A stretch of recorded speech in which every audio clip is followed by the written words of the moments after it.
Hi everyone, I'm Gail Kerzner. I'm known as the Savvy Red Pen. What does that mean I do? I copy edit, I proofread, I provide writing coaching, and I manage projects. Thanks Outstanding Ohio for having me. I've been asked to share with you some writing tools since today is Tuesday Tools. So I'm going to give you a preview of what I have just finished. This is my new ebook, 10 tips to self-edit a book. But these tips are good for whatever you're writing. And as business people, you write a lot, you have other people write for you. So let's talk about your toolkit. So pretend you actually have a toolbox. What goes in there? Well, you might have a screwdriver, and a wrench, and a ruler, and hammers and nails, and so forth. We need toolkits for writing as well. So I'm going to share with you several resources that are must-haves. Number one, a good old-fashioned dictionary. Yes, the Merriam-Webster's dictionary. Now, you might say, oh, come on. I can get that online. All I have to do is go to dictionary.com or Merriam-Webster, and I have what I need. It's fast. It's easy. Only if your computer is working. If it's not working, if you don't have access to your phone, you need the real thing. All right, what's number two? Similarly is our good old-fashioned thesaurus. This is the magic book that tells us when I can't find a word for another word that I am tired of or maybe is too vague, I go here. If I'm telling you that I go on a great vacation, I don't know what that means. If I'm listening to you or I'm reading it, is it a fabulous vacation? Is it a memorable vacation? I don't know. So you go to the thesaurus and you find what you need. Both are online, but you have to have the real thing in your toolkit. Now, I'm sure you've heard of those too, but I bet you haven't heard of this one. This is one of my favorites. This is Grammar Girl's Quick and Dirty Tips for Better Writing. Now, there actually is a real live person who named herself Grammar Girl. Her name is Minion Forty, and I've had the pleasure of meeting her. She's so funny.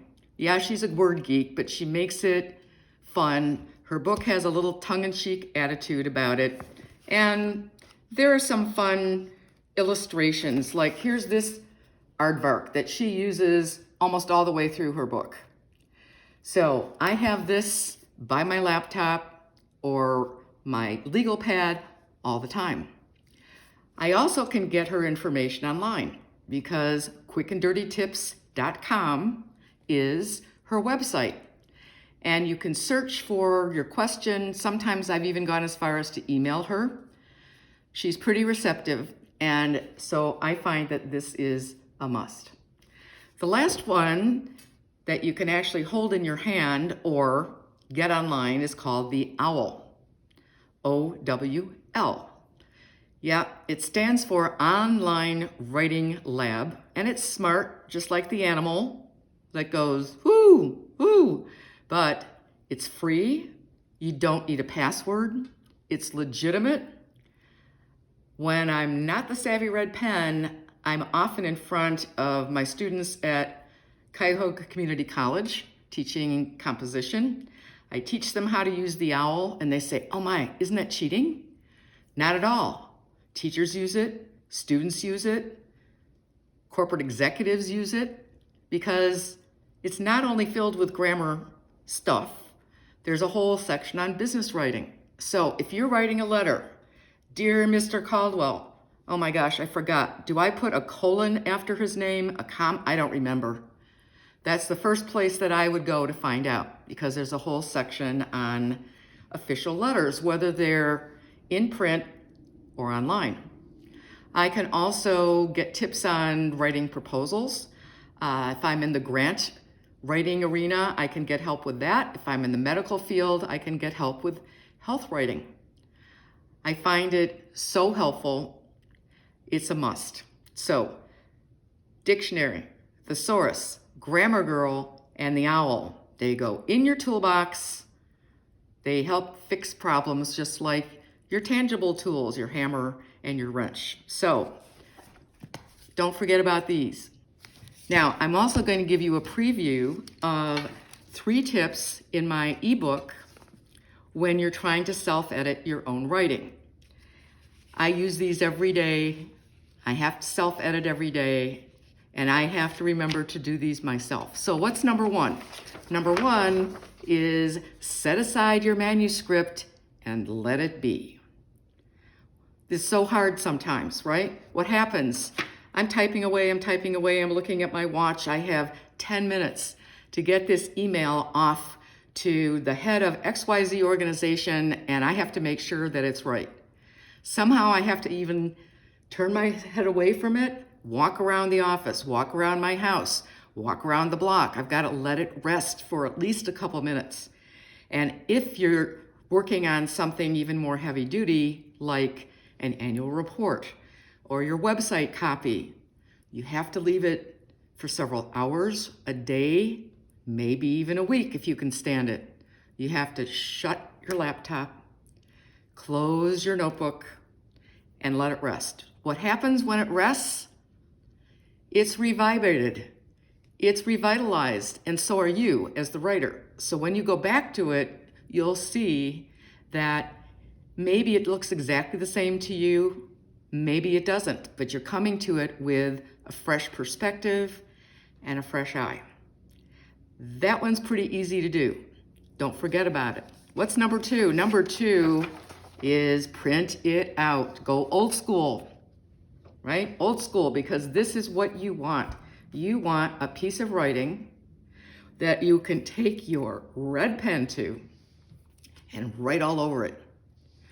Okay, maybe it's not the best for the environment, but it's the best for you as a writer so that you can catch your mistakes. There's something physiological, scientific about the difference between our heads and hands and minds when we're working on a computer that's different from if we're working on an actual piece of paper that I can hold in my hand, all right? So I print it out and I read, and I'm going to combine number 3 now with number 2, which is read your writing out loud.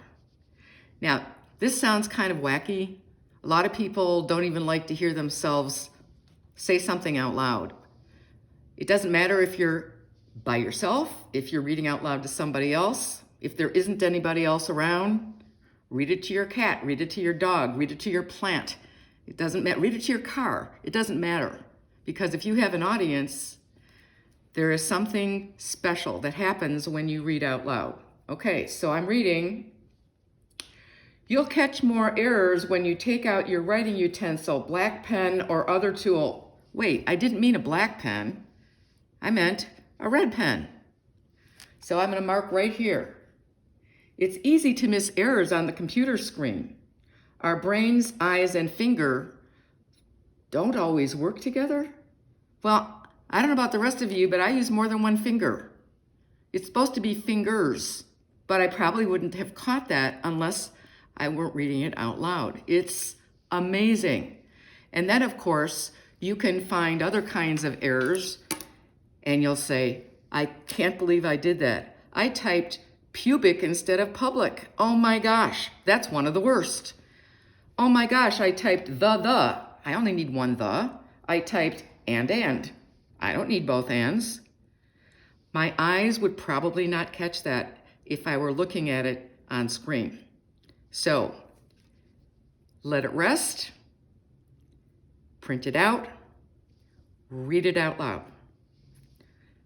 If you remember nothing else about or come across any other tips, these are the most basic, important ones. If you're interested in learning about more tips, you can find me. I'll be happy to share with you. I can send you a free copy of my email book. So, I'm Gail Kerzner, The Savvy Red Pen, thesavvyredpen.com. Happy writing, everybody. Thanks so much for having me. Have a good one.